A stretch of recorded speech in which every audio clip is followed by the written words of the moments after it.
속도 등 전국이 4도에서 11도로 오늘보다 3도에서 5도 정도 높겠습니다. KBS 1라디오 4시 경제 뉴스를 마칩니다. 아나운서 신윤주였습니다. KBS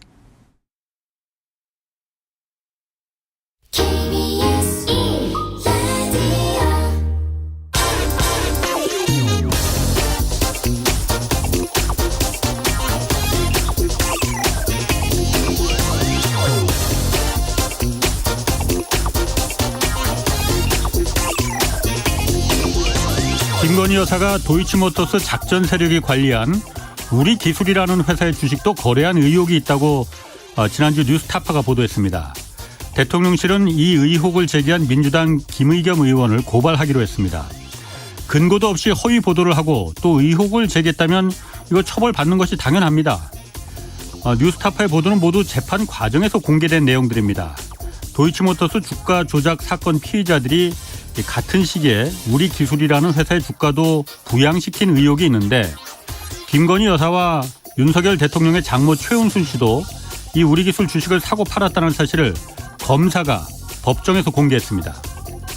이것 말고도 법정에서 검사는 도이치모터스 사건에서 김건희 여사가 단순히 피의자들에게 이 계좌와 돈만 빌려준 것이 아니라 범죄 혐의가 있는 거래를 직접 했다고 이렇게 밝히기도 했습니다. 대통령실은 억울한 부분이 있으면 당연히 고발해야 합니다. 이와 함께 그동안 법정에서 공개된 김건희 여사의 거래 기록들이 범죄와는 아무 상관없이 순전히 우연의 일치로 그 시기에 이뤄진 개인적인 거래였다는 사실도 이거 떳떳하게 밝혀야 합니다. 그래야만 공정한 자본시장이 확립됩니다. 네, 경제와 정의를 다잡는 홍반장, 저는 KBS 기자 홍사원입니다. 이번 주 금요일까지 책 선물 이벤트 진행합니다. 김영익 서강대 교수가 쓴 새 책 거대한 변화 매일 4분씩 추첨해서 보내드리겠습니다. 경기 침체의 대혼란 속에 안전한 투자 방법은 뭔지를 담은 김영익 교수의 거대한 변화, 이 책 받고 싶은 분은 짧은 문자 50원, 긴 문자 100원이 드는 샵 9730으로 문자 보내주시기 바랍니다.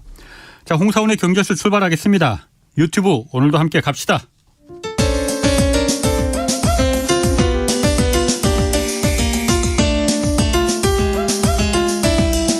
어려운 경제 이슈를 친절하게 풀어드립니다. 돈 되는 경제 정보를 발빠르게 전해드립니다. 예리하면서도 따뜻한 신사 이종우 이코노미스트의 원포인트 경제 레슨. 네, 원포인트 경제 레슨 이종우 이코노미스트 나오셨습니다. 안녕하세요. 예, 안녕하십니까. 자, 먼저 금리 인상이 그동안 무섭게 올랐는데 세계적으로 다 예. 점차 이제 마무리되는 거 아니냐, 마무리 되는 것보다는 마무리 준비를 하고 있는 거 아니냐. 예. 캐나다 중앙은행은 이미 금리 인상 종료하겠다고 시사하기도 했다는데 예. 어떤 상태입니까? 예, 말씀하셨던 것처럼 이제 여러 나라들이 마무리 단계에 들어가는 게 아닌가라고 하는 신호가 여러 군데에서 지금 나오고 있습니다. 예. 좀 전에 말씀하셨던 캐나다 중앙은행이 지난달 25일 날 금리정책회의 열었고요. 예. 기준금리를 4.25%에서 4.5%로 0.25% 인상을 했습니다. 예. 그리고 나서 성명서를 발표했는데요. 네. 경제하고 물가 상황이 현재대로 계속해서 진행된다라고 하면 금리를 현 수준에서 유지하겠다라는 얘기를 했습니다. 그런데 물가가 캐나다 물가가 작년도 6월 달에 8.1% 올랐고 그다음에 작년 연말에 6.3%로 떨어졌거든요. 예. 그러니까 이게 다시 또 8%로 올라가거나 이러지 않는 한은 금리를 인상하지 않을 거다라고 예. 하는 그 추론이 가능해졌고 예. 그에 따라서 보면 이제 캐나다가 제일 먼저 금리를 이제서부터 인하를 이 금리 인상을 끝낸 게 아니냐라고 하는 이제 그 기대를 만들었고요. 예. 미국 같은 경우에는 이제 이번 주에 FOMC 회의 열리지 않습니까? 예. 그 전에 보면 미국에서 현선물 차이를 가지고 아예 금리를 도대체 어느 정도 올릴까라고 하는 것에 대한 확률을 내거든요. 근데 지금 0.25%포인트 인상할 거다라고 하는 그 확률이 98.1%까지 올라가 있습니다. 그러니까 아마 이번에 0.25% 올리는 거는 당연하다라는 생각이 드는 게요. 그동안에 연준이 정책을 폈던 걸 보면 시장에서 예상하고 했던 거하고 다른 방향으로서 그다음에 이제 뭐 폭이 다른다거나 이렇게 정책을 폈던 경우가 없습니다. 98%까지 올라갔다라고 하는 건 이번에 금리 인상의 폭은 0.25%일 거다라고 하는 거가 되는 거거든요. 그렇게 되니까 미국도 역시 마찬가지로 이제 끝내기 수순에 들어갔다라고 얘기하는 거고요. 한국은행이 보다 더 어떻게 생각하면 더 적극적입니다. 지난달 1월 18일 날 한국은행 총재가 외신기자클럽에서 기자간담회 가졌었는데 그때에 이런 얘기를 했습니다. 우리나라의 기준금리는 이미 높은 수준에 와 있다. 그다음에 최종금리가 3.75%라고 생각하는 사람들이 있는데 전망치를 아마 조정했을 거다. 이런 얘기를 했습니다. 3.75%에서 조정한다라고 하는 건 3.5%라는 거잖아요. 지금 수준이 그거잖아요. 예, 그러니까 지금 수준이니까 이거는 뭐 금리 인상이 이제 끝을 냈구나라고 하는 것들에 대한 유추가 가능해진 거죠. 그러면서 우리나라의 그 3년물 국채 수익률이 3.2%까지 하락을 했습니다. 1월 달에. 그러니까 굉장히 빠른 속도로서 내려오고 했었는데요. 이게 이렇게 이제 1월 달에만 굉장히 크게 하락하고 했던 거는 금리 인상이 끝났다라고 하는 것에 대해서 시장이 이미 그렇게 받아들이고 있는 거죠. 대개 시장 금리가 굉장히 많이 움직이는 경우는 기준금리를 인상하기 전에 인상을 하느냐 마느냐 하는 얘기가 나올 때 되게 많이 올라가고요. 먼저. 그다음에 이제 금리 인상이 끝났냐 안 끝났냐 하는 얘기가 나올 때에 인하가 굉장히 크게 그 하락이 많이 하거든요. 시장 금리가 먼저 하락하고 먼저 인상되고 먼저 하락한다 이거죠. 그렇기 때문에 1월 달에 3.2%까지 떨어지고 했던 거를 보게 되면 이미 시장에서는 우리나라의 금리가 3.5%로 해서 기준금리 인상이 끝이 났다라고 이제 시장에서 받아들이고 있다. 이렇게 봐야 되겠죠. 그 미국도 그렇고 한국도 그렇고 지금 시장 금리는 그러니까 10년물 국채나 이륙 금리는 기준금리보다도 오히려 낮잖아요. 지금. 네, 그렇죠. 그러면은 이미 시장에서는 금리는 이제 시장에서는 그 더 이상 안 올릴 거야라는 이제 그 어떤 그 컨센서스가 이제 팽배해 있다는 거잖아요. 네, 그렇습니다. 그럼 미국도 한국은행은 예를 들어서 지금 이제 3.5%에서 더 이상 안 올릴 것 같다는 그 예상이라면은 미국도 이번에 뭐 이번 주에 올리는 거 0.25% 올릴 이유가 뭐가 있습니까? 안 올리면 안 되는 거 아니에요? 아직까지는 이제 이 물가가 완전히 안정이 안 돼 있다라고 생각을 하는 거고요. 특히 이제 4분기에 경제 성장률이 2% 후반 정도 나오지 않았습니까? 그러니까 굉장히 높게 나온 거거든요. 그러면 연준 입장에서 봤을 때는 나오는 수치를 가지고 판단을 해야 되는데 경제 성장률은 거의 2%대 후반에 그 도달하고 여전히 아무튼 보면 물가 상승률은 그래도 6% 정도 되면 연준 입장에서 지금 취할 수 있는 정책은 경제는 그렇게 나쁘지 않으니까 그 물가를 좀 더 잡아야 된다라고 생각할 수밖에 없잖아요. 그렇게 되니까 금리를 추가적으로 0.25% 좀 더 올린다라고 지금 가고 있는 겁니다. 안 올릴 가능성은 없는 거예요? 그러면? 현재로서 봤을 때는 그럴 가능성은 없습니다. 이 정도 물가면은 앞에서 제가 말씀드렸던 것처럼 이 현선물거에서 확률을 98% 이렇게 보면 0.25% 시장에서 그렇게 생각하게 되면 그 연준은 대개 시장에 맞춰주는 형태를 하거든요. 그렇기 때문에 그걸 하고요.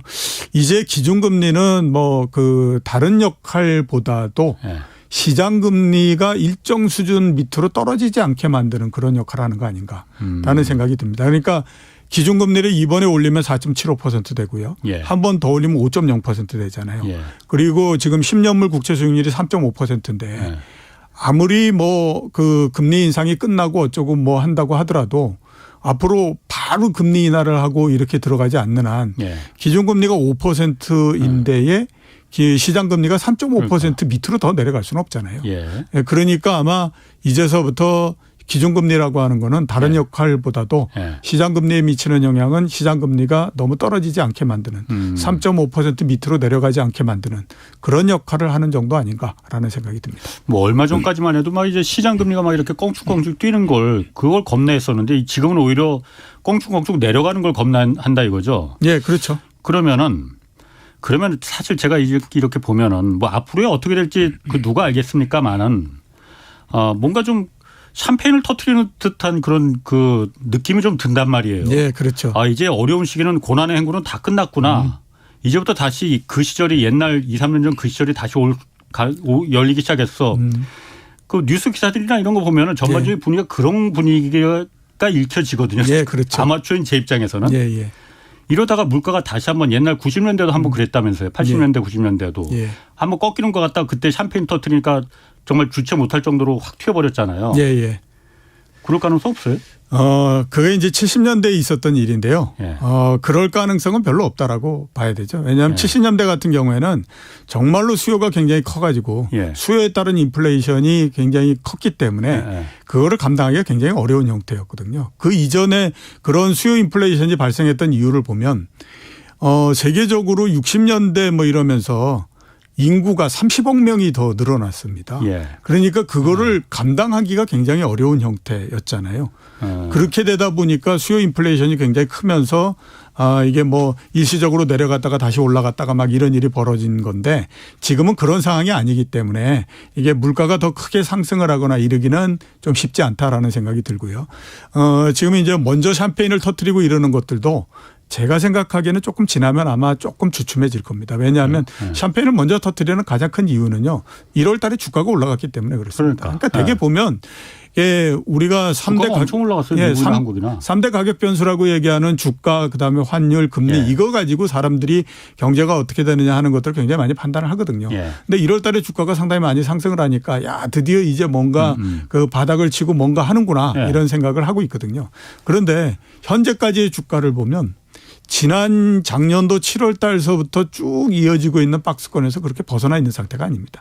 그냥 1월 달에 주가가 우리가 예상했던 것보다 상당히 많이 올라왔다라고 예. 하는 정도만 있을 뿐이지 예. 아직까지는 그 고점을 극복하고 올라가고 이런 상태가 아니기 때문에 예. 이제 2월 달 뭐 3월 달 이때에 위에서 이렇게 추가적으로 올라가지 못하고 거기서 걸리고 이런 형태가 되면 상대적으로 경제를 보고 이러는 것들도 조금 또 약해지기 때문에요. 그런 것들이 아마 좀 더 그 현실성이 있게 나오지 않을까 싶습니다. 아니 그런데 그 센터장님 지금 1980년대 70년대 이때 그 인플레가 막 그 급등했을 때 그때가 수요가 사람들이 너무나도 막 물건 오늘 안 사면 내일은 더 오를 테니까 오늘 사야 돼 막 이것 때문에 인플레가 이제 물가가 폭등했다는 거잖아요. 예, 그렇죠. 근데 그때 그것도 물론 수요가 있었던 것도 있지만은 그때 오일 쇼크가 있었잖아요. 예, 맞습니다. 기름값이 천정부지로 오르면서 그게 정말 인플레를 갖다 견인한 거나 마찬가지 큰 원인이었잖아요. 예. 지금도 사실 마찬가지지 않습니까? 지금도 기름값 국제 원유 가격 많이 내려갔다가 지금 다시 또 찔끔찔끔씩 올라가서 $80 지금 넘었거든요. 예. 기름값이 $80 선에서 계속 안정되겠냐라는 보장이 있습니까 지금? 보장은 뭐 가격 변수를 가지고 네. 가격을 가지고 보장을 한다는 건 어려운데. 그러니까 제 말은 예. 제가 그 기름값이 80년대랑 그때 다시 한번 인플레가 이렇게 튀었던 게 예. 그때도 이제 오일 쇼크였었고 예. 지금도 유가가 안정되지 않는데 이렇게 샴페인을 터트리는 분위기가 돼도 될까라는. 그런데 뭐 제가 그때하고 지금하고는 네. 인상의 폭이 다른 거죠. 예. 그때는 배럴당 $2.5에서부터 시작해가지고 예. 불과 한 달 사이에 50%가 상승을 했고요. 예. 그다음에 한 1년 정도 지나면 4배씩 상승을 하고 했거든요. 예. 그러니까 지금에서 만약에 400% 상승을 한다 그러면 4, 8은 30이 320불이 되는 거거든요. 이거 어마어마한 사태잖아요. 근데 지금 $80에서 예. $90를 간다고 하더라도 10% 정도 올라가는 거기 예. 때문에 이게 상당히 좀 이 충격이나 이런 것들이 상대적으로 적고요. 그다음에 그 당시에는 앞에서 말씀드렸던 것처럼 배럴당 $2.5 이렇게 되니까 예. 전 세계의 그 에너지 사용하는 구조가 주유 종탄의 형태였습니다. 그러니까 석유가 주고 그다음에 석탄을 보조 수단으로서 쓰고 이런 형태였고 우리나라도 마찬가지였거든요. 근데 그런 상태에서 갑자기 유가가 4배가 뛰고 뭐 이렇게 가니까 거의 뭐 감당을 할 수 없는 형태가 됐죠. 그런데 지금은 그때에 비해서는 석유의 비중이나 이런 것들도 상대적으로 낮기 때문에 좀 상대적으로는 괜찮다라고 봐야 되죠. 그럼 아까 어쨌든 위기와 관련해서 지금 뭐 사실 위기가 작년까지만 해도 매우 큰 위기가 경제적인 위기가 온다고 다들 말했었는데 사실 지금 보면 그렇게 뭐 피부에 와닿는 위기가 보이지는 않는 것 같아요. 그런데 지금 어쨌든 금리 인상 지금 초반과 지금 후반에 들어가는 거잖아요.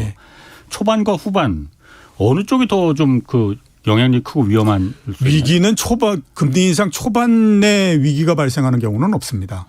위기는 대개 보면 금리 인상이 끝이 나거나 아주 후반에 들어가거나 오히려 금리를 조금 내리거나 이럴 때 이제 발생을 하는 거죠. 초반에는 발생하거나 그러질 않습니다. 왜냐하면 버티다. 그러니까 이게 위기가 발생하기 하려면 예. 버티다가 못 버텨가지고 엎어지는 형태가 그렇죠. 돼야만 되지 않습니까? 예. 그러니까 과잉부채가 생기고 그 과잉부채를 막아나가다가 못 막게 되면 이제 그때에 이제 엎어지는 형태가 되는데 그 버티는 데까지 시간이 있는 거거든요. 예. 그 버티는 게 이제 되게 보면 금리가 인상이 되고 그런다라고 하더라도 쭉 버티는데 맨 마지막에 금리의 인상이 끝이 나거나 거의 맨 마지막 단계에 들어가게 되면 예. 그때는 이제 여력이 이렇게 떨어지는 형태가 돼버리기 때문에 예. 더 이상 감당을 하지 못하는 상태에서 주저앉아 버리는 형태가 되는 거죠. 아. 그렇기 때문에 되게 보면 금리 인상 맨 마지막 국면이나 네. 아니면 금리 인상이 끝나고 난 다음에 예. 그러니까 시기상으로 보면 지금 같은 때. 지금 시기네. 이런 때가 이제 보다 더 문제가 많이 생기는 형태가 되는 거죠. 예를 들어서 보면 1989년도 일본의 이 버블이 터졌다 이렇게 얘기를 하지 않습니까? 예. 주로 금리 인상을 했던 게 언제냐면 1985년도서부터 시작해서 예. 87년도 말 88년도 초반까지 인상을 했었습니다. 예. 그리고 더 이상 금리 인상이 없었다가 그냥 얻어 터져버리는 형태가 예. 됐고요. 그다음에 우리나라의 그 외환위기가 났던 아시아 외환위기 1997년도도 마찬가지였고 그다음에 2007년도 서브프라임 모기지 이런 때 발생하지 않았습니까? 예. 그것도 이 미국이 그때 금리 인상을 했던 것이 2003년도서부터 시작해서 2007년도까지였습니다. 그때에 16번 FOMC 회의를 하면서 16번 연속으로 금리를 인상했거든요. 예. 0.25%씩. 예. 그러니까 그 인상이 모두 다 끝나고 난 다음에 한 1년 정도 지나서 갑자기 이제 문제가 발생하고 이런 형태가 됐던 거예요. 그러니까 오히려 위기가 발생할 가능성 이거를 금리하고만 관계를 해서 보면 예. 지금부터가 오히려 더 위험한 그런 상황이 그렇지. 되는 지금까지는 어떻게든 버텨왔는데 예. 이제부터가 이제 그 위기가 발생할 조짐이 나타나는 시기라. 근데 제가 오늘 보니까는 기사에 그 유의미한 기사가 그 관련해서 시중 은행들 지금 대출에 대한 그 연체율 있잖아요. 예. 이게 지금 증가하기 시작했다는 거예요. 그러니까 뭐 네. 아직 많이 그렇게 증가하지는 않았더라고요. 네. 소수점 단위로 증가하긴 했는데 증가하긴 그 추세가 좀 나타났다라는 게 예. 이게 지금 한계 상황을 드러내는 거 아니냐 이런 분석이 드는데 말씀하신 그런 겁니까 그러면? 일단 우리나라에서 연체율 발표하는 거는 분기에 한 번씩 발표를 하기 때문에요. 예. 3개월 만에 한 번씩 발표하거든요. 예. 그러면 이전에 그 수치가 9월 달이잖아요. 그리고 이번에 나온 게 12월 달이고. 그러니까 3개월 사이에는 굉장히 많은 변화가 있었죠. 금리 자체도 굉장히 많이 끌어올렸었고. 예. 뭐 이런 그 형태의 때다가 거기에다가 또 보면 뭐 부동산 가격도 떨어지고 뭐 이런 형태가 되지 않았었습니까? 그러니까 당연히 누적 효과들도 있고 그래서 어느 정도 연체율이 올라가는 거 이거는 뭐 불가피하다라고 봐야만 됩니다. 가계대출 같은 경우에 0.16%에서 0.19%로서 상승을 하는 0.3%포인트 정도 0.03%포인트 정도 상승하고 이런 형태가 된 거거든요. 일단 추세 자체는 이렇게 조금씩 올라가는 거 이거는 불가피하다라고 봐야 됩니다. 근데 문제는 이제 과연 그거를 지금의 연체 수준 이거가 위험한 정도냐 아니냐 견딜 수 있는 정도냐 아니냐 이게 이제 보다 더 중요하다라고 봐야 되는데 앞에서 말씀드렸던 것처럼 가계대출 연체율 0.19%는 굉장히 낮은 겁니다. 이건 국제적으로 기준으로 따졌을 때도 굉장히 낮은 거거든요. 미국 같은 경우에도 연체율이 1.5% 이런 정도가 되기 때문에 물론 이 연체율을 산정하고 하는 기준이 뭐 다르기 때문에 일괄적으로 얘기하기는 어렵지만 그렇다라고 하더라도 우리나라의 과거 연체율을 기준으로 했을 때도 0.19%는 상당히 낮은 상태이기 때문에 아직까지 절대적인 수준 면에서 그렇게 위험한 상태는 아니다. 이렇게 이제 볼 수 있겠죠. 작년에 뭐 다들 이제 말하는 게 그때 레고랜드하고 뭐 흥국생명이 사태 나고 그랬을 때 올해 초에 이제 상반기에 부동산이 이제 그 부동산 부실이 뇌관이 될 것이다. 그런 예측들 많이 했잖아요. 그렇죠. 경제쇼에서도 많이 그거 다루긴 했는데 근데 지금 보면 뭐 그렇게 건설사들 뭐 그렇게 넘어가는 건설사들 그렇게 많이 보이지도 않고 그 부실이 징후가 뭐 나타나는 것 같지 않은데 그거 어떻습니까? 제가 한 6, 7주 전인가요? 그때 나와서 한번 말씀드렸던 것 같은데 우리나라에서 위기가 발생을 한다고 하더라도 감당할 수 있는 형태의 위기일 거다. 그렇기 때문에 그렇게 너무 걱정을 할 필요는 없다라고 말씀을 드렸는데요. 일단 그 수준 자체 그러니까 부동산과 관련한 이런 부분들이 굉장히 많기 때문에 그에 따라서 우려를 하고 하는 것들은 맞다라고 예. 봐야 될 것 같고요. 근데 현재까지 이런저런 형태로서 나오는 것들을 감안하게 되면 아직까지는 굉장히 위험한 상태로서 막 이렇게 비등점을 향해서 간다. 이런 정도는 아니다라고 봐야 되는 거죠. 우선 이제 우리나라에서 부동산과 관련한 부분들, 금융 뭐 이런 부분들을 한번 보게 되면요. 우리나라의 민간 부채가 이제 가계 부채하고 그다음에 기업 부채 이거를 합친 게 민간 부채지 않습니까? GDP 한 200% 정도가 넘습니다. 그리고 가계 부채도 100%를 넘고 기업 부채도 100%를 넘고요. 그다음에 기업 부채가 증가 속도는 가계 부채보다도 훨씬 지금 빠른 상태에 있습니다. 그중에서 부동산과 관련한 부분들의 익스포저 굉장히 큰데요. 가계 대출 전체 한 것에서 부동산 관련한 대출 그러니까 부동산을 사기 위해서 대출 낸 거 그다음에 또 전세 대출 낸 거 이걸 합친 게 전체 가계 부채에서 차지하는 비중이 몇 퍼센트냐면 56.8%입니다. 그런데 그렇게 해서 부동산 관련해서 대출을 냈던 사람들이 자기 신용 대출을 또 낸 게 있잖아요. 그러니까 자기 뭐 그래가지고 부동산 담보를 넣지 않은 상태에서 그걸로 해서 또 은행에서 돈 빌린 거. 그것까지를 다 따지게 되면 대략 한 70% 정도 됩니다. 그러니까 신용 대출을 받았더라도 그걸 갖다가 그 부동산을 사기 위한 신용 대출로 그 뭐 구분되지 않으니까. 그렇죠. 그렇게 들어갔을 가능성도 있으니까. 그거를 모두 다 따지게 되면 70% 정도 되는 거니까 굉장히 큰 액수 그렇게 볼 수가 있는 거죠. 그다음에 또 개념을 좀 더 넓혀 가지고 부동산과 관련한 금융 쪽이 이렇게 돼 있는 부분들. 그러니까 뭐 대출도 있을 뿐만 아니라 부동산과 관련한 상품들도 있을 거고 보증을 해준 것도 있을 PF. 거고. 뭐 이런 것들을 모두 다 합치게 되면 우리나라에서 부동산 금융과 관련한 것들의 총 액수가 2,696조입니다. 그러니까 2,700조 정도 되는 겁니다. GDP의 명목 GDP의 대략 126% 정도 되니까 어마어마하게 많은 거죠. 가계 쪽에 금융이 일어난 게 1297조니까 1300조 정도 되고요. 그다음에 기업과 관련한 것이 1074조, 1000조 정도 됩니다. 그다음에 이제 부동산 펀드와 관련해서 이렇게 만들어지고 했던 것이 한 324조 정도 되거든요. 그러니까 합치면은 거의 2,700조 정도 되니까 액수 자체는 어마어마하게 크다라고 봐야 되죠. 그렇기 때문에 항상 많이 얘기하는 것이 우리나라에서 부동산과 관련한 여러 가지 금융이나 이런 부분들이 결국에 보면 문제가 생긴다면 그쪽이 될 수밖에 없다라고 계속 얘기하는 거는 이 액수 자체가 굉장히 크기 때문에 당연히 그 액수를 보는 입장에서 봤을 때는 문제가 거기에서 생길 수도 있는데 이런 우려를 할 수밖에 없는 거죠. 그러니까 그 부동산 그 대출 부동산 금융이 규모가 그렇게 말씀하신 대로 지금 몇 천조가 되더라도 뭐 상상할 수도 없는 금액이긴 하지만은 몇 천조가 된다 하더라도 부동산이 잘 굴러갈 때 그러니까 다 같이 올라갈 때는 그게 별 문제가 안 되잖아요. 그렇죠. 지금은 그 올라가는 추세가 아니잖아요. 그렇습니다. 이런 상태에서 그게 왜 문제가 그 별 문제가 안 될 수 있다고 보시는 거죠? 문제 될 것 같은데. 그거를 그래가지고 이제 뭐 여러 가지 이제 그 테스트를 많이 하고 하죠.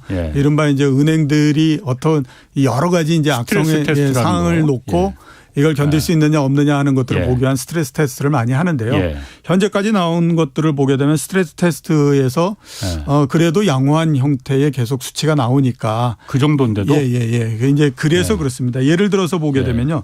우리가 이제 가계부채 제일 문제 많이 하니까 이게 가계 쪽에서 부동산 해가지고 금융 일으킨 것들이 문제가 생길 가능성이 있지 않을까라고 하는 거에 대해서 우려를 많이 하고 있거든요. 근데 이제 그때 실제적으로 그걸 해보면 우리나라에서 금융자산이 금융부채보다도 많습니다. 자산이? 자산이. 그러니까 순자산이 플러스가 돼 있는 형태이죠. 금융자산 쪽에서. 그러니까 이거를 턴다고 하더라도 문제가 생긴다고 하더라도 금융자산 쪽에서 부동산이나 이 부분들을 막을 수 있는 그런 여력이 좀 있다라고 보는 거고요. 두 번째로 보면 고위험 가구라고 있지 않습니까? 그러니까 앞으로 상황의 변화에 따라서 위험도가 굉장히 높아질 수 있는 그런 그 가구들. 그게 이제 어떻게 보면 굉장히 위험하고 그다음에 문제를 만들 수 있는 그런 그 가구들이잖아요. 그 기준을 우리가 지금 어떻게 삼고 있느냐 하면 가처분 소득 대비해서 원리금 상환 비율 DSR이라고 하죠. 그 DSR 40% 이상 그다음에 또 자산 부채 비율 100% 이상 이거를 우리가 고위험 이 가계 이렇게 이제 얘기를 하거든요. 근데 그런 거를 놓고 주택 가격이 20% 정도 하락을 하고 그다음에 금리가 1.75%에서 3.75%로 기준금리가 인상이 된다라고 했을 때에 그런 그 고위험 가구가 지금 3.3%에서 그러니까 제일 처음 출발할 때 3.3%에서 그런 조건이 된다. 그러니까 부동산 가격이 한 20% 정도 하락하고 그다음에 기준금리가 한 2%포인트 정도 상승하고 이렇게 된다라고 했을 때 한 4.9% 정도로서 1.6%포인트 정도 상승할 거다라고 지금 그 테스트 결과 이렇게 나오거든요. 그러니까 고위험 가구가. 예. 그러니까 상대적으로 고위험 가구에서도 문제가 그렇게 많은 건 아니구나라는 생각을 하고 있는 거죠. 그래서 상대적으로 괜찮지 않을까라고 생각하고 있는 건데 그러면 왜 이렇게 고위험 가구가 상대적으로 많이 늘어나거나 이러지 않느냐. 그런 테스트나 이런 건 누가 하는 거예요? 그러면? 그게 이제 대개 뭐 한국은행에서 하거나 이런 쪽에서 많이 하죠. 한국은행에서 그러니까 각 은행들별로다가 금융기관별로다가 그런 얘네들이 그러니까 부채를 얼마나 대출을 해주는데 고위험 가구 얼마나 되고 이런 걸 한국은행이 다 해주는 거예요 그러면은? 네. 그 이제 주로 중앙은행이나 아니면 이제 연구하는 기관들이나 아니면 은행 자체적으로 하거나 이런 형태를 하는 거죠. 그래서 이게 상대적으로 많이 올라가지 않는 이유는 우리가 그동안에 이제 대출 규제를 굉장히 많이 해가지고 그래도 가계 소득이 뒷받침이 되거나 자산이 어느 정도 있는 쪽에서 이 부채를 일으켜 가지고 집을 사고 뭐 이렇게 했기 때문에 상대적으로 충격이 좀 덜한 거 아닌가. 이런 생각들을 지금 많이 하고 있는 그런 상태. 여력이 좀 있는 집에서 대출을 많이 해서 집을 샀다. 그런데 뭐 언론에서 작년에 영끌이다 무슨 뭐 영혼까지 끌어모아서 그 대출했다 이런 거는 소득을 넘어서는 대출을 했다. 그것 때문에 지금 문제가 된다는 거잖아요. 별로 없다는 겁니까 그러면? 기자시면서 그렇게 그 말씀을 하시면 그런데 되게 언론도 그렇고요. 그다음에 기사를 쓰고 할 때에 이게 작은 그 비율이라고 하더라도 기사의 이 자극도를 높이기 위해서는 그게 어마어마하게 큰 것처럼 포장을 해가지고 하잖아요. 그렇기 때문에 그게 굉장히 많게 보이는 거거든요. 제가 몇 번 계속해서 말씀을 드렸지만 우리나라에서 부동산 가격이 40% 정도 하락을 한다고 하더라도 이번에 최고점 대비해서 크게 문제가 생기지 않습니다라고 말씀드렸던 게 뭐냐면 코로나가 발생을 하고 가격이 80% 정도 서울 지역의 아파트 가격이 상승하고 했을 때에 그때 실제적으로 거래되는 그 물량이 물건이 그렇게 많지가 않습니다. 그러니까 거래된 물건이 많지가 않다라고 하는 건 그 물건 사이에서 얽혀 들어간 이해관계나 이런 것들이 그렇게 많지 않다라고 하는 거거든요. 그런데 기사나 이런 것들은 자극도를 높이기 위해서는 그게 어마어마한 액수이고 어마어마하게 많다라고 얘기를 해야 되는 거죠. 그래야 뭔가 아무튼 이게 자극적으로 들어오면서 와 이게 이렇게 되기 때문에 그한 건데 실제적으로 거기에서 물려 들어가고 문제가 되고 그랬던 영끌이나 이런 것들은 그렇게 굉장히 많은 액수나 이런 것들은 아닙니다. 상대적으로. 그래요? 그럼 센터장님은 어쨌든 지금 그 가계부채가 그러니까 그 주로 그 부동산과 관련된 대출이 아까 말씀하신 대로 뭐 몇천조가 가계도 그렇고 기업까지 합치면 몇천조가 되는 뭐 아까 3천조 합하면 3천조가 넘는 것 같은데 2,700조 뭐 이렇게. 그런데 어느 정도는 좀 그 영끌도 있지만은 영끌은 좀 소수고 여유가 있는 사람들이 대출 받은 거기 때문에 그게 그렇게 큰 문제를 일으킬 것 같지는 않다. 이렇게 그렇죠. 해석을 하면 된다 이거죠. 그렇습니다. 뭐 그랬으면 좋겠습니다. 뭐 테스트 결과가 그렇다니까 일단 그렇다라고 우리가 믿어야 되지 않겠습니까? 그리고 부동산 금융이라는 게 사실 센터장님 말씀대로 지금 당장은 어쨌든 지금 보면 뭐 건설사가 넘어가거나 그런 거 별로 그렇게 보이지 않아요. 그러니까 맞습니다. 지금 당장은 문제를 일으키지 않는다 해도 앞으로 이게 우리 경제에서 계속 좀 두고두고 발목을 잡고 문제를 일으킬 그런 소지는 없습니까? 상대적으로 2011년도에 저축은행 사태가 나고 했을 때에 비해서는 좀 그때에 비해서는 상대적으로 약하다라고 봐야 되겠죠. 일단 그렇게 볼 수 있는 부분들이 뭐냐면 지금 자기 자본 대비해서 은행들 그러니까 이제 여러 금융기관들이 부동산 PF를 일으켰던 걸 보면 은행이 28조 정도 되기 때문에 자기 자본 대비해서 한 10.5% 이런 정도 됩니다. 증권회사가 한 35% 정도 되고요. 그다음에 저축은행이 10조 정도 되는데 자기 자본 대비해서 75% 이렇게 되거든요. 그러니까 이제 문제가 된다라고 하게 되면 저축은행하고 그다음에 뭐 여신 전용 회사들 이런 데가 이제 문제가 되거나 이럴 가능성이 상당히 높은데요. 일단 은행의 비중이 굉장히 낮기 때문에 그거를 중간에서 아무튼 쿠션을 집어넣을 수 있는 그런 게 있다라고 봐야 되고 두 번째는 뭐냐면 이제 저축은행들이 말씀드렸던 것처럼 2011년도에 저축은행 사태를 막고 막 이렇게 가면서 그때 이제 정책적으로 어떻게 했냐면 저축은행이 부동산 PF를 할 때에 예. 후순위 이런 거 하지 마라. 선순위로 들어가라라는 얘기를 했습니다. 그러니까 선순위라고 하는 것이 어떤 물건이 문제가 생겨가지고 이게 그 정리를 하게 되면 제일 먼저 받아가잖아요. 제일 먼저 받아가니까 상대적으로 받아갈 수 있는 확률이 옛날에 비해서는 상당히 높아지는 형태가 되는 거죠. 대신에 금리는 낮게 받는다고 그러니까. 하더라도 예. 그러니까 옛날에 비해서는 저축은행들이 받아갈 수 있는 부분들이 옛날에 비해서 훨씬 더 높아질 거다라고 보는 거고. 아, 그 법으로 아예 그렇게 정해놨었어요. 예, 그러니까 이제 아예 그냥 방침 자체를 그 금융당국이 그렇게 그걸 했습니다. 후순위로는 못 들어가게. 예, 그렇죠. 문제가 생기고 했으니 그거를 막기 위해서 가장 좋은 방법은 안 할 수는 없는 거고.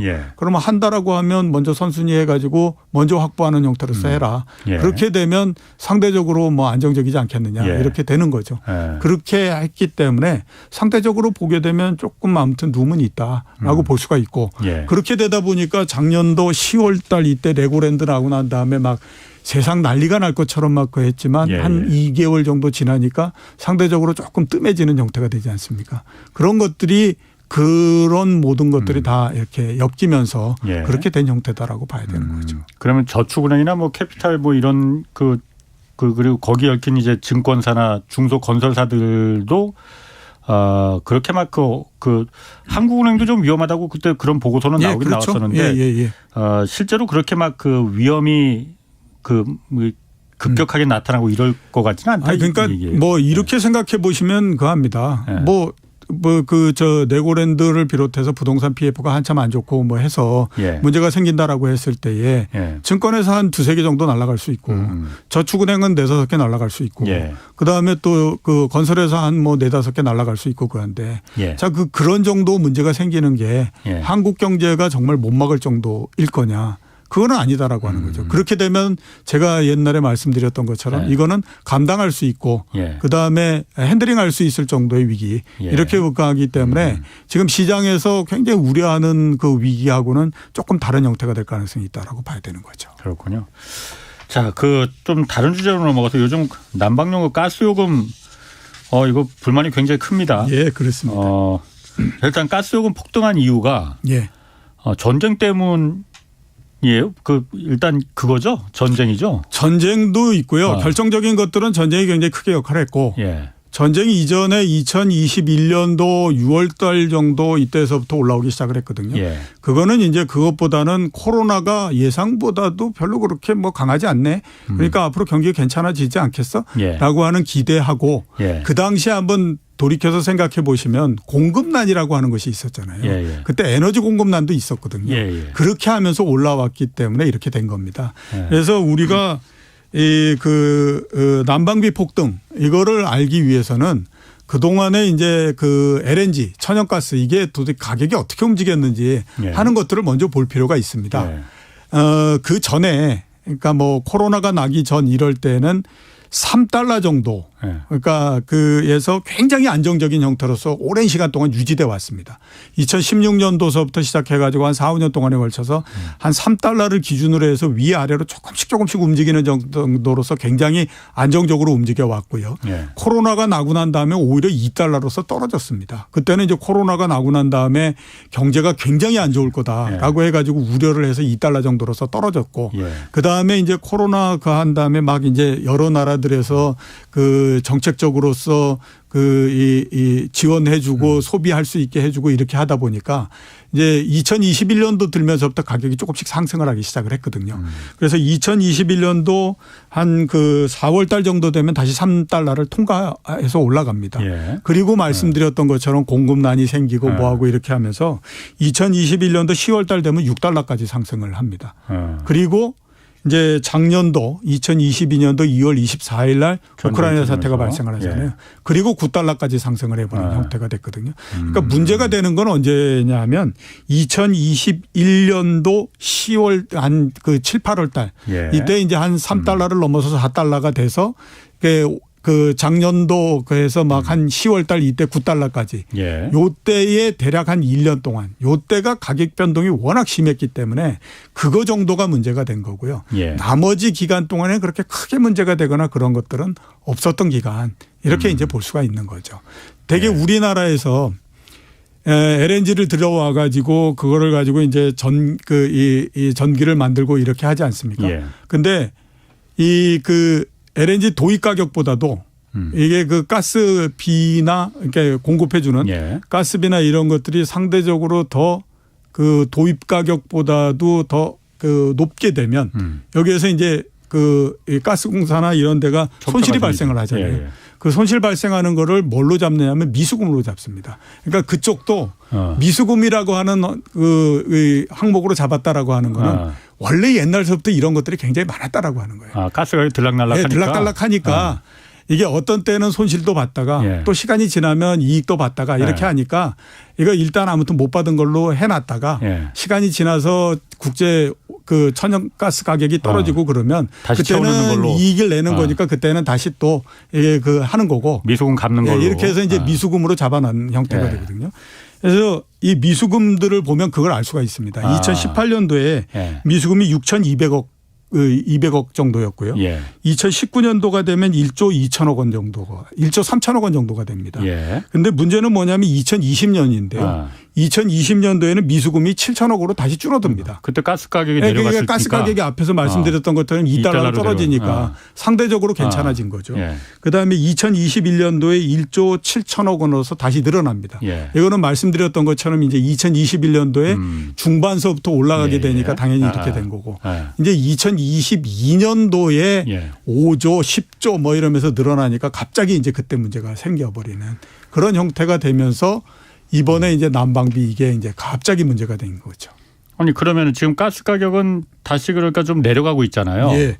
내려가고 있잖아요. 그러면은 지금 정부가 그러니까 그 가스공사가 가스비를 올린 거는 예. 도입 원가가 비싸지니까 당연히 올린 거는 뭐 이해는 되는데 예.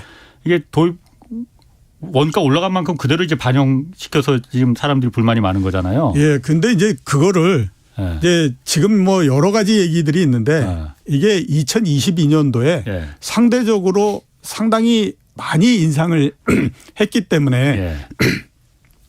이런 일이 벌어진 거죠. 2020년도 같은 경우에는 그 가스 가격을 대략 한 17% 정도 인하를 했습니다. 그거는 앞에서 그 했던 것처럼 이제 내려갔으니까. 국제 그 LNG 가격이 떨어진 예. 부분도 있고 거기에다가 또 보면 그 당시에 아무튼 코로나로 해서 굉장히 어려운 부분들이 있으니까 예. 그거를 이제 좀 그 보상 차원에서. 예, 보상 차원에서 좀 그 했다가 그 다음에 주로 올렸던 게 언제냐면 작년도에 대선이 끝나고 난 다음에 이제 올리기 시작을 했죠. 예. 그래서 문재인 정부 때에 대략 한 13% 정도 올렸고 예. 그 다음에 또 윤석열 정부 들어서면서 한 24% 올렸고 그러니까 예. 그걸 합치면 38%가 된 아. 거거든요.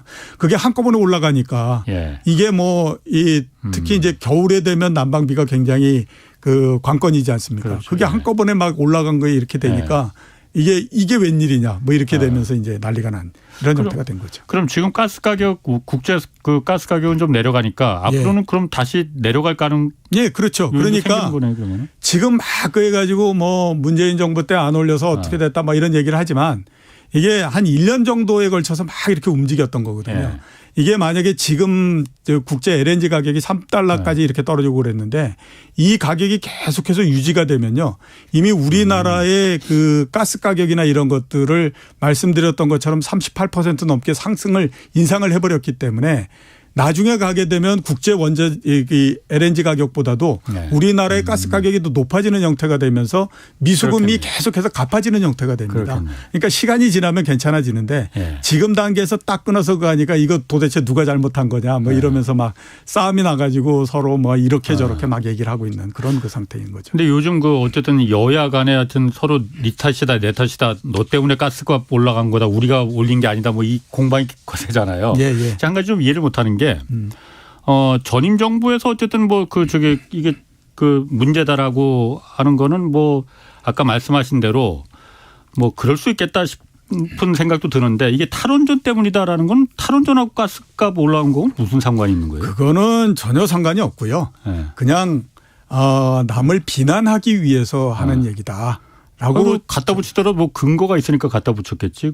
근거는 없습니다. 그냥 뭐 이거 탈원전했지. 예. 그러니까 그것 때문에 그 가스 많이 사용되게 된 거고 예. 그리고 또 전기값도 올라간 거 아니야. 그러니까 이렇게 된 거 아니야. 이제 이런 얘기 하는 거거든요. 예. 그러니까 그냥 우리가 수치를 한번 가지고 그걸 해보면요. 예.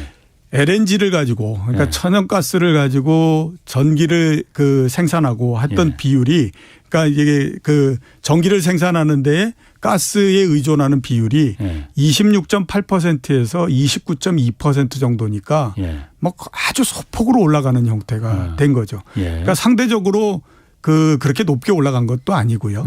그 올라간 비중이 그 비율이 예. 이게 무슨 뭐 원전을 가동을 덜해서 이런 게 아니고 예. 석탄 발전의 비중을 낮췄기 때문에 그렇습니다. 그러니까 석탄을 많이 떼고 그렇게 하다 보면 이게 매연도 많이 나오고 이렇게 되지 않습니까? 예. 그래서 탈석탄 쪽을 많이 했거든요. 그러면서 상대적으로 LNG의 비중이 조금 더 높아지는 형태가 된 거고요. 원전 가동 부분들은 크게 차이가 나지 않습니다. 2015년도에 원전 가동률이 85%였고 2018년도에 66%로 떨어졌거든요. 예. 근데 이거 왜 떨어졌냐면 원전에 대한 유지보수 안전점검 예. 이거 하기 위해서 이렇게 낮췄고요. 예. 오히려 이제 2021년도 되면 76%로 올라가고 2022년도 되면 81%로 올라갑니다. 예. 그러니까 상대적으로 원전 때문에 이게 원전 탈원전을 해가지고 이렇게 했다라고 하는 거는 좀 말이 안 맞고요. 그 다음에 이제 탈원전 하게 되면 원전 가동을 중단시켜 버린다든가 아니면 이렇게 가지 않습니까? 근데 탈원전을 하면서 원전 가동을 중단시키거나 이런 것들은 없었어요. 더 이상 짓지를 않겠다는 거죠. 예, 그렇기 때문에 이게 탈원전 때문에 이렇게 됐다라고 하는 건 서로가 서로를 비난하기 위해서 그냥 하는 얘기지. 예. 그거의 어떤 정합성이나 이런 것들은 찾기가 굉장히 좀 어렵습니다. 그리고 또 한 가지 아까 센터장님이 말씀하시기를 이제 가스공사가 갖고 있는 미수금이 가스 가격이 오르락 내리락 하면서 미수금이 올랐다가 줄었다가 도입가가 높아가면 당연히 미수금이 늘어나니까는 국내 가스 가격도 좀 올리는 거고. 근데 지금 국제 가스 가격은 지금 내려가고 있잖아요. 그렇죠. 지금 3달러까지 내려가 있어요. 지금 댓글에 보니까 2.6달러까지 내려갔다. 이게 확인되지는 않지만 댓글에서 지금 2.6달러라고 아마 그 정도까지도 내려갔을 그럼 3달러 아래로 내려가면은 앞으로는 더 내려갈 거잖아요. 그런데 정부에서는 지금 가스 요금 추가 인상이 불가피하다 이런 얘기 하는데. 제가 우리나라의 정치권을 볼 때도 그렇고요. 가끔은 또 행정 가는 쪽을 볼 때도 그렇고 그 생각을 옛날부터 굉장히 많이 했었거든요. 우리나라에는 프로가 별로 없는 것 같다. 그냥 아마추어들끼리 계속 하는데 운 좋으면 뒷걸음치다가 잘 맞는 거고 운 나쁘면 뒷걸음치다가 안 맞고 잘못해가지고 넘어지기도 하고 그래서 문제가 생기는 거다. 이런 이제 생각을 많이 하는데요. 이게 문제가 뭐냐면 어떤 정책을 피고 할 때에 지금의 가격 그다음에 이런 것들을 앞으로 추산했을 때 어떻게 될 건가 하는 것들을 놓고 생각을 해야 되거든요. 지금에서 만약에 그래가지고 가스 가격을 더 올리고 했다. 근데 가격이라고 하는 것이 한번 올라가게 되면 다시 후퇴해서 내려온다라고 하는 건 굉장히 어렵습니다. 근데 말씀하셨던 것처럼 LNG 가격이 2.6달러 이렇게 되게 되면요. 앞으로 보게 되면 거기에서부터 가스공사나 이런 데서 굉장히 많은 돈을 벌게 되거든요. 왜냐하면 국내의 가스 가격은 올린 상태에서 국제 LNG 가격은 굉장히 떨어져 버려가지고 3달러 더 밑으로 떨어지게 되면 그 사이에서 갭이 얼마나 커집니까? 그러면 굉장히 많은 돈을 벌게 되거든요. 그러면 순식간에 미수금이나 이런 것들을 다 이게 정산해버리고 이런 형태가 되거든요. 근데 지금 생각하는 건 뭐냐? 이게 작년도에 미수금이 상반기 5조. 그래서 지금 아마 10조까지도 늘어나고 이렇게 했으니 이 미수금을 끄기 위해서는 방법은 딴 거 없다. 가스 가격을 올려야 된다. 이런 쪽으로 나가는 거거든요. 근데 국제 원자재 가격인 가스 가격이 떨어지게 되면 시간이 지나면 앞에서 말씀드렸던 것처럼 역전이 되는 형태가 되기 때문에 이게 미수금들이 굉장히 빠른 속도로서 없어진다라고 하는 거죠. 그거를 감안하게 되면 지금에서 과연 이게 가스 가격 이게 적자가 이렇게 크니 이거를 메꾸기 위해서는 가스 가격을 계속해서 올려야 됩니다. 이런 얘기를 하는 것이 지금만 딱 단면을 잘라가지고 미수금을 보면서 하는 얘기 아닌가라는 생각이 들어서 그래서 제가 드리는 말씀이 우리나라에는 프로가 별로 없는 것 같다 이런 생각이 드는 거죠. 그래도 프로니 잘 아는 전문가들이니까 그렇게 정책을 수립하고 집행하고 그러는 거 아니겠습니까? 근데 뭐 지금까지 정책한 거 보면 그렇게 프로 냄새가 납니까? 그 다음에 또 그 부동산 정책 이런 것들도 보면 뭐 그렇지. 지금 정부도 그렇지만 전 정부도 그렇고 가격이 어떻게 움직이느냐 하는 것들에 대해서 정책을 피는 사람들이 별로 그렇게 고민이 없는 것 같다라는 생각이 굉장히 많이 들거든요. 그래서 맞습니다. 제가 많이 계속 말씀드리는 게 한국에 과연 프로가 있나 이런 생각이 굉장히 많이 드는 거죠. 그 난방비 폭 지금 올라간 거는 이건 뭐 예고편이고 지금 뭐 전기 요금도 지금 올릴 그 인상할 계획 지금 나오고 있고 또 대중교통 요금도 줄줄이 인상되잖아요. 택시도 그렇고. 예. 공공요금 인상 계획은 좀 어떻게 보십니까? 지금 뭐 공공요금 인상은 어느 정도는 불가피하다라고 예. 봐야 되겠죠. 예. 이미 그 전기요금은 올해 들어서 9.5% 올렸고요. 예. 근데 이렇게 9.5% 올린 게 1979년도에 제 2차 오일 쇼크가 나지 않았습니까? 예. 그때 이래로 가장 높게 올린 거거든요. 예. 이렇게 그 전기 가격을 올린 거는 뭐 다른 것보다도 한전의 그 이 적자가 너무 심하기 때문에 그렇습니다. 한 해 동안에 뭐 적자가 뭐 수십억 단위로서 나고 이렇게 가니까 그거를 메꾸기 위해서 가장 뭐 필요한 부분들은 역시 다른 것보다도 전기 가격을 어느 정도는 인상을 해야 되는 거니까요. 예. 그런 부분들이 있고 두 번째는 지하철 그다음에 버스 요금 이런 것들도 인상. 이게 어느 정도는 불가피하다라고 봐야 되는데 왜 그러냐 하면 8년 전에 인상을 했거든요. 그리고 8년 동안 동결을 해왔기 때문에 예. 그 사이에서 원가가 상승하고 그다음에 또 요금을 인상해야 되는 요인 이런 것들이 굉장히 많이 생긴 거죠. 예. 8년 전이면 지금으로부터 따지면 2010 한 5년, 14년 이런 정도였지 않습니까? 예. 그때의 국제 유가가 배럴당 40달러가 안 됐었거든요. 예. 근데 지금 80달러가 되니까 당연히 버스가 움직이고 하려면 기름을 넣어야 되고 하는데 예. 그 기름 가격이 2배가 되고 그랬으면 그만큼의 요금 인상의 요인이 생기는 건데 예. 그 요금 인상 요인 자체가 오랜 시간 동안에 반영이 안 된 형태였기 때문에 예. 당연히 어느 정도는 올라갈 수밖에 없다라고 봐야 되는 거죠. 그럼 공공요금 인상이 이렇게 예고돼 있으면은 지금 정부에서는 물가 인상률을 하반기는 3%대까지 좀 내리겠다 그런 예. 계획이잖아요. 예. 공공요금이 이렇게 막 올라가면 그 가능합니까? 그런 목표는? 제가 봤을 때는 그거 불가능한 얘기는 아니라고 생각이 됩니다. 왜 그러냐면 우리가 공공요금 인상 뭐 이렇게 하지만 공공요금이 전체 소비자 물가에서 차지하는 비중 이게 절대적으로 그렇게 높은 건 아니거든요. 그러니까 소비자 물가 상승 이런 것들은 굉장히 많은 부분들에 의해서 이루어지고 있기 때문에 예. 공공요금이 일정하게 어느 정도 올라간다고 하더라도 전체 물가를 끌어올리거나 그러지는 않습니다. 그런데 예. 전체 다른 뭐 공산품 가격이나 이런 물가들은 우리나라도 그렇고 미국도 그렇고 지난 작년도 8월 달 이때가 거의 고점을 쳤고 예. 그다음에 지금 꾸준히 내려오는 상태잖아요. 이미 예. 그 물가 상승이나 이런 것들이 그 밑으로 이렇게 방향이 잡히고 있는 상태이기 때문에 여기에서 공공요금이 조금 인상되는 부분들이 그 하락하는 부분들을 이렇게 속도를 좀 늦추고 이러는 요인들은 된다고 하더라도 예. 이게 계속해서 뭐 그것 때문에 계속해서 올라가거나 그러지는 않는다라고 봐야 되죠. 공공요금 인상은 이게 물가를 더 자극하고 이러는 것도 있지만 보다도 문제는 뭐냐면 공공요금이 인상되게 되면요. 취약계층이 굉장히 힘들어집니다. 그러니까 그렇죠. 이번에 네. 그 이 난방비 이 부분의 문제도 뭐냐면 이전에 이런 부분들 때문에 난방비가 올라갈 요인들이 있으니까 그거를 가지고 일반인들은 설득을 해야 되는 거고 그다음에 취약계층은 이거를 커버하기 위해서 어떤 형태로서 우리가 정책을 피겠다라고 하는 것들이 나와야 되는데 그게 없는 형태였잖아요. 그게 없는 형태에서 갑자기 이렇게 되니까 예. 그러면 그건 정책이 뭐야 도대체. 네. 이게 그 취약계층에 대한 이 보호나 이런 것들도 없이 국제 원자재 가격이 움직이는 거대로 그냥 가겠다라고 하면 그건 정책이 아니지라고 해서 문제가 생긴 거거든요. 그 취약계층에 대해서도 그래서 정부에서 지원책 뭐 급하게 내놓긴 했잖아요. 예, 부랴부랴 내놨죠. 그런데 문제는 예. 좋은 정책이라고 하는 거는 이런 것들이 문제가 생길 가능성이 있으니까 먼저. 그거를 먼저 예상을 해가지고 예. 그에 따라서 선제적으로 대응을 해 주는 것이 굉장히 좋은 정책이거든요. 예. 근데 이번 같은 경우에 난방비가 올라간다라고 하는 건 뻔히 보였는데 그걸 누가 제일 먼저 문제를 삼아서 그랬냐면 야당이 그걸 얘기를 하니까 그때 가서 이런 문제 뭐 하면서 서로 비난을 하면서 막 이렇게 떼어나가는 형태가 됐잖아요. 예. 그러니까 그게 문제가 된 그런 형태다라고 봐야 되는 겁니다. 그 취약계층 위해서 뭐 한 거는 지원책 그거는 뭐 그 수준은 충분하다고 보시는 건가요? 어떻습니까? 예, 뭐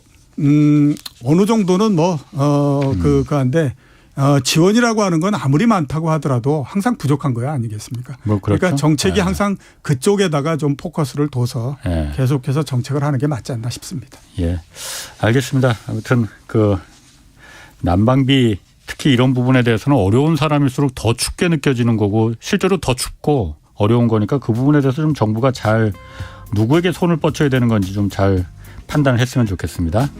자, 이종우 이코노미스트였습니다. 고맙습니다. 예, 고맙습니다. 내일은 세계 통화정책 변화에 따른 투자 전략 자세히 좀 살펴보겠습니다. 지금까지 경제와 정의를 다잡는 홍반장 홍사원의 경제쇼였습니다.